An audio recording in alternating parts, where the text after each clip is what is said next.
आज हम लोग आपकी कक्षा 11 में सूरदास द्वारा रचित भ्रमर गीत शीर्षक से कुछ पद्यांश हैं। आज हम लोग इसके 8वें पद्यांश की व्याख्या सीखेंगे। इसके पहले हम लोगों ने 7 पद्यांश को देख लिया है। यदि आपने उनको नहीं देखा है तो मेरे चैनल की प्लेलिस्ट पर जाकर के देख सकते हैं। बहुत ही सरल है। यदि आप थोड़ा सा भी ध्यान देंगे तो व्याख्या बहुत आसानी से आपको समझ में आ जाएगी और व्याख्या पर जो प्रश्न बनते हैं वो भी हम लोग बड़ी आसानी से समझ लेंगे, कहीं कोई दिक्कत नहीं होगी। सबसे पहले हम लोग इस पद्यांश को पढ़ेंगे और इसमें यदि कोई कठिन शब्द आया है तो पहले उसका सरल अर्थ जान लेंगे, फिर व्याख्या करेंगे। तो चलिए सबसे पहले हम लोग पद्यांश को पढ़ करके सभी शब्दों के सरल अर्थ जान लेते हैं। उद्धव ये श्री कृष्ण के मित्र हैं, उनका नाम है, ऐसे ही रहेगा, बदलेगा नहीं। भली माने अच्छा, भली माने अच्छा। भई मतलब हुआ, भई मतलब हुआ। ब्रज जगह का नाम है तो आप बदलेगा नहीं, आप थोड़ा सा इसको बदल के लिख सकते हैं ब्रज में, बस इतना कर सकते हैं ब्रज में। आए मतलब आ गए, आए मतलब आ गए। विधि माने ब्रह्मा, जो भगवान हैं तो विधि माने ब्रह्मा। कुलाल माने कुम्हार, जो मिट्टी के बर्तन बनाता है कुम्हार, तो यहाँ पर कुलाल का मतलब कुम्हार है, ठीक है। कीन्हे मतलब कर दिया है या बना दिया है, कर दिया है या बना दिया है। दो में जो भी आपके वाक्य में बैठे बैठा लीजिए, कोई दिक्कत नहीं है। कांचे मतलब कच्चा, कांचे मतलब कच्चा। घट माने घड़ा, घट माने घड़ा। यहाँ पे थोड़ा सा व्याख्या करते समय आप यहीं पे ध्यान लीजिए, जो घड़ा है ना, यहाँ पे हम लोग बदल के लिखेंगे हृदय रूपी घड़ा, बस इतना ध्यान रखिएगा, हृदय रूपी घड़ा, ठीक है। ते माने उससे, ते माने उससे। तुम सरल है, ऐसे ही रहेगा, बदलेगा नहीं। आनी मतलब आ करके, आनी मतलब आ करके। पकाए मतलब पका दिया, पकाए मतलब पका दिया, ठीक है। रंग दीन्हा हो, इतने को एक साथ ले लीजिए। रंग दीन्हा हो का मतलब रंग दिया है, रंग दिया है। कान्ह माने कृष्ण, सांवरे ऐसे रहने दीजिए, कोई दिक्कत नहीं है, ठीक है। अंग अंग, अंग अंग पर, अंग अंग इसको बदल के कर लेंगे अंग अंग पर। चित्र सरल है, ऐसे ही रहेगा, लेकिन यहाँ पर व्याख्या करते समय अभी से ध्यान दे दीजिए कि यहाँ पे जो चित्र का मतलब है वो कृष्ण की लीला रूपी चित्र, ठीक है, ये ध्यान में रखिएगा, कृष्ण की लीला रूपी चित्र। बनाए मतलब बना दिए, बनाए मतलब बना दिए। पाते मतलब पाते, आप कहते हैं ना कर नहीं पाते, सो नहीं पाते, हंस नहीं पाते, तो वही पाते, तो पाते मतलब पाते। गरे मतलब गल, आप जो गलता है ना, कोई चीज़ डाल दीजिए तो चीनी गल जाती है, नमक गल जाता है, तो यहाँ पे गरे मतलब गलना ही है, लेकिन यहाँ पे क्या गलना है वो हम लोग व्याख्या में देखेंगे, आप ये ध्यान रखिए, गरे मतलब गलना। न माने नहीं, सरल है, न माने नहीं। नयन माने नेत्र या आँख, नयन माने नेत्र या आँख। नेह तय मतलब प्रेम के, नेह तय मतलब प्रेम के, तो यहाँ पर भी आप थोड़ा सा ध्यान दे दीजिए, यहाँ पे नेह तय के को व्याख्या करते समय हम लोग बदल के लिखेंगे कृष्ण के प्रेम के, ठीक है, तो कोई दिक्कत नहीं है। अवधि माने अवधि भी करके व्याख्या कर सकते हैं, वैसे अवधि माने समय होता है, ठीक है, अवधि माने समय होता है। अटा मतलब अटारी, देखिए अटारी का मतलब छत कह सकते हैं, छप्पर कह सकते हैं, जो तो अटारी माने, ठीक है, ये ध्यान रखिएगा, अटारी माने अटा माने अटारी या छत या छप्पर, ठीक है। पर मतलब ऊपर, पर मतलब ऊपर। छाए मतलब छा दिए हैं, छा दिए हैं। ब्रज जगह का नाम है तो ऐसे ही रहेगा, बदलेगा नहीं, ब्रज ही, ठीक है। करी मतलब कर दिया है, करी मतलब कर दिया है। आवा, आवा मतलब देखिए आपने देखा होगा, जो कुम्हार होता है वो जो मिट्टी के बर्तन बनाता है, जो कुल्हड़ बनाता है या घड़े बनाता है, दिया बनाता है, तो वो उसको पकाने के लिए एक युक्ति अपनाता है, तो उसी युक्ति को आवा कहते हैं, यानी जिसमें बर्तन पकाया जाता है, तो आप कह सकते हैं बर्तन पकाने की युक्ति, ठीक है। जोग मतलब योग ज्ञान, जो निर्गुण ब्रह्म का ज्ञान है, योग ज्ञान। ठीक है। ईंधन सरल है, ऐसे रहेगा। अब भाई कोई चीज़ पकाने के लिए ईंधन डालते हैं ना, कोयला डालते हैं, मिट्टी तेल डालते हैं, गैस डालते हैं। अब हम लोग व्याख्या में देखेंगे कि यहाँ पे क्या ईंधन है। अभी आप जान लीजिए ईंधन ऐसे ही रहेगा, बदलेगा नहीं।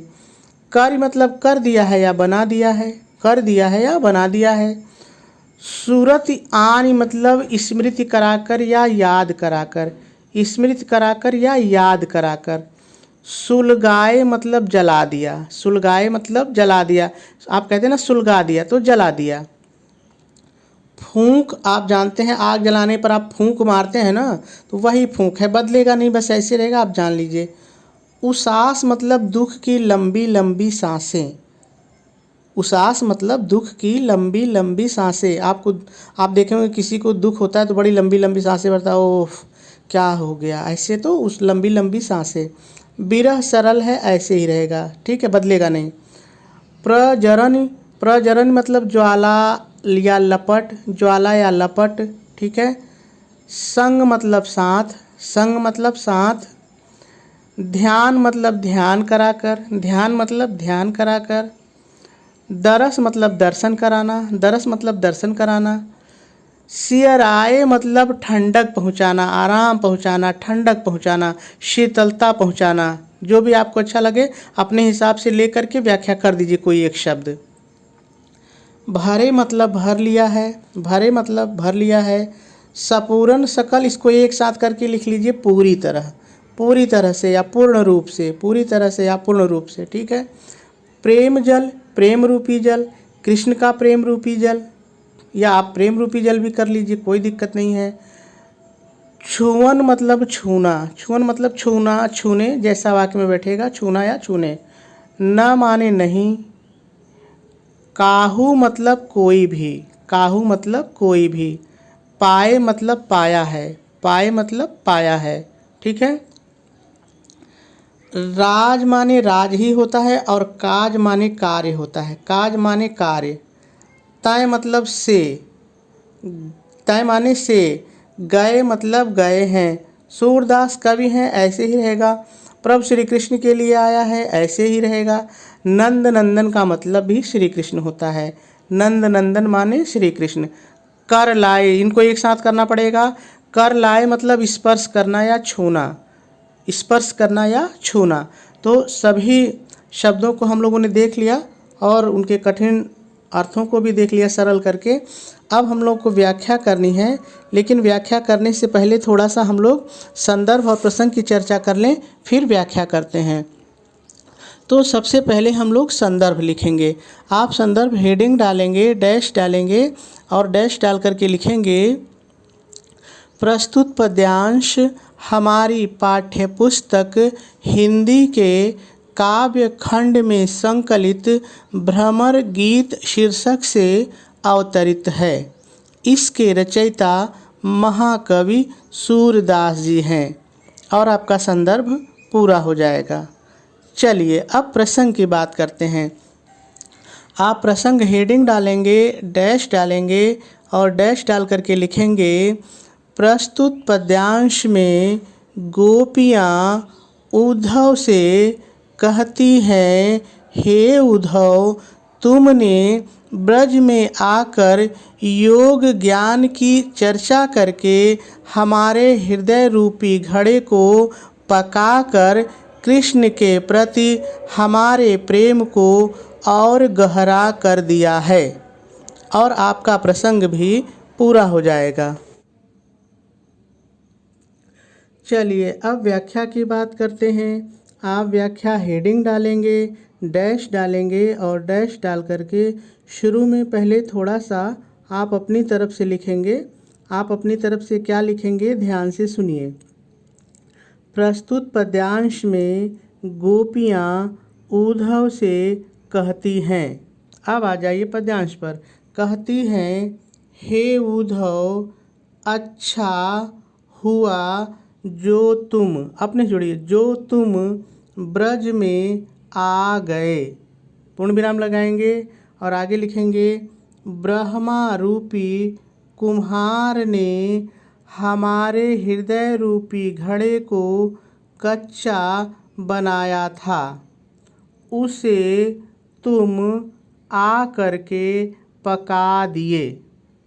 पूर्ण विराम लगाएंगे और आगे लिखेंगे कृष्ण सांवरे, फिर आपको अपने से जोड़ना है हमें पूरी तरह से अपने रंग में, इतना अपने से जोड़िए, हमें पूरी तरह से अपने रंग में रंग दिया है, और हमारे, इतना अपने जोड़िए, और हमारे अंग अंग पर अपनी लीलाओं के, यह भी अपने जोड़िए, अपनी लीलाओं के चित्र बना दिए हैं। पूर्ण विराम लगाएंगे और पहले थोड़ा सा अपने से जोड़ करके लिखेंगे कृष्ण के अचानक चले जाने के कारण, इतना अपने जोड़िए, कृष्ण के अचानक चले जाने के कारण हमारी आँखों से स्नेह के, फिर आपको अपने से जोड़ना है आंसू गिरने पर भी हृदय रूपी घड़े, इतना अपने जोड़िए, आंसू गिरने पर भी हृदय रूपी घड़े गल नहीं पाए, क्योंकि वे, इतना अपने जोड़िए, क्योंकि वे हमारे ऊपर समय रूपी अटारी को छाकर गए हैं। फिर आपको अपने से जोड़ना है अर्थात वे लौट कर आने का वादा कर गए हैं, जिसके कारण हम अभी तक जीवित हैं। पूर्ण विराम लगाएंगे और आगे फिर थोड़ा सा अपने से जोड़ के लिखेंगे हे उद्धव तुमने, इतना अपने जोड़िए, हे उद्धव तुमने पूरे ब्रज को आवा कर दिया है और योग ज्ञान को ईंधन बना दिया है और कृष्ण की स्मृति की आग लगा दी है। फिर आपको थोड़ा सा जोड़ना है और हमारे दुख की लंबी सांसें फूंक मारकर विरह की ज्वाला जला रही हैं, जिसके साथ हमारे हृदय रूपी घड़े, अपने जोड़ना है, हमारे हृदय रूपी घड़े पूरी तरह से पक गए हैं। पूर्ण विराम लगाएंगे और आगे पहले थोड़ा सा लिखेंगे अपने से हे उद्धव योग ज्ञान की चर्चा करके, इतना अपने जोड़िए, हे उद्धव योग ज्ञान की चर्चा करके तुमने कृष्ण का ध्यान कराकर हमें उनके दर्शन कराए हैं, जिससे हमें, अपने जोड़िए, जिससे हमें अत्यंत शीतलता प्राप्त हुई है। पूर्ण विराम लगाएंगे और आगे लिखेंगे हम लोग अपने हृदय रूपी घड़े में पूरी तरह से कृष्ण के प्रेम रूपी जल को भर लिया है, जिसे, अपने जोड़िए, जिसे कोई भी छू नहीं पाया है, अर्थात हमारे हृदय में कृष्ण के अलावा कोई नहीं रह सकता है।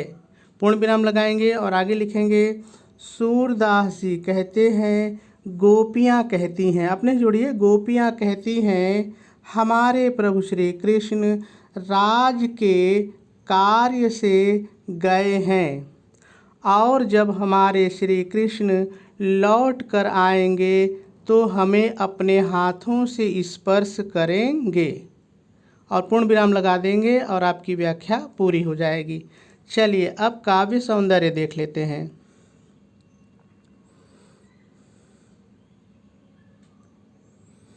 यदि हम रस की बात करें तो आप देख रहे हैं कि वियोग श्रृंगार है, छंद गेय पद है, इसमें अलंकार सांग रूपक है। देखिए अगर सांग रूपक आपको नहीं समझ में आ रहा है तो ये रूपक अलंकार का ही एक रूप है, तो आप लिख सकते हैं कि रूपक अलंकार है, कोई दिक्कत नहीं, आप रूपक अलंकार भी लिख सकते हैं। सांग रूपक अनुप्रास, ये दो अलंकार इसमें हमको दिखाई पड़ रहे हैं। आप ढूंढिएगा कि अनुप्रास अलंकार कहाँ है, क्योंकि मैंने हमेशा आपको बताया है, ठीक है।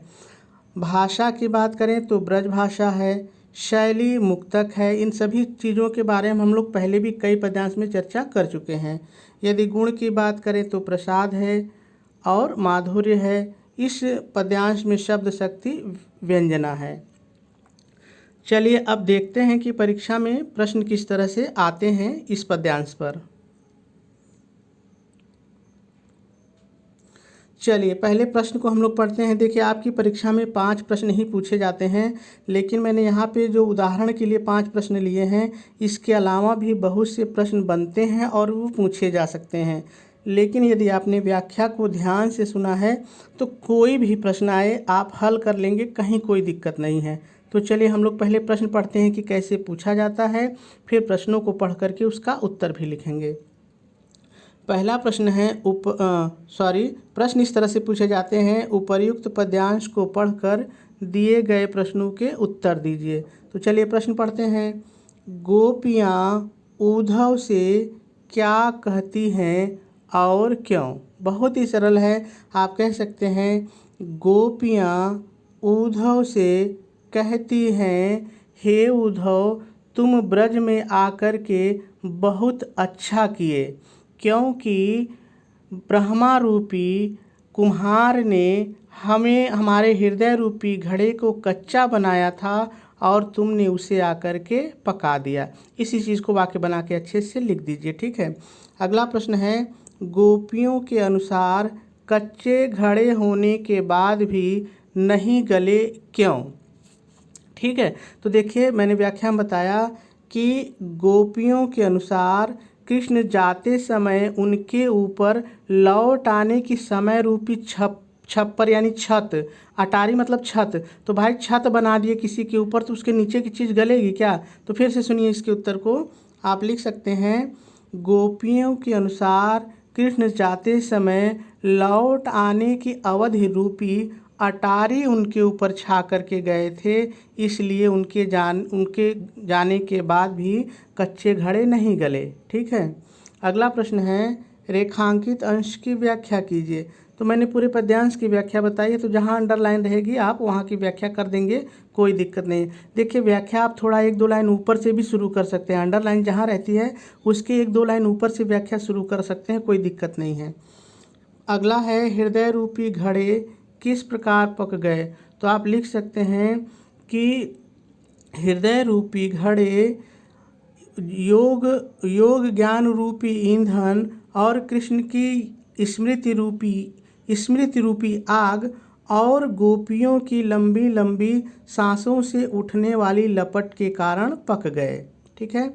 घट और सूर के अनेकार्थी शब्द लिखिए। तो घट माने देखिए घड़ा भी होता है और शरीर भी होता है और कम भी होता है, तो आप इस तरह से अनेक शब्द इसके लिख सकते हैं। सूर का अर्थ, सूर का मतलब एक अंधा होता है, सूर का मतलब एक सूर्य भी होता है और सूरदास हमारे कवि भी हैं, तो इस तरह से आप एक कवि भी लिख सकते हैं। तो मेरे ख्याल से बात आपको समझ में आ गई होगी। मैंने आपको जो बताया है इसी को समझ करके वाक्य बना करके अच्छे से लिख देंगे तो सारी चीज़ें आ जाएंगी।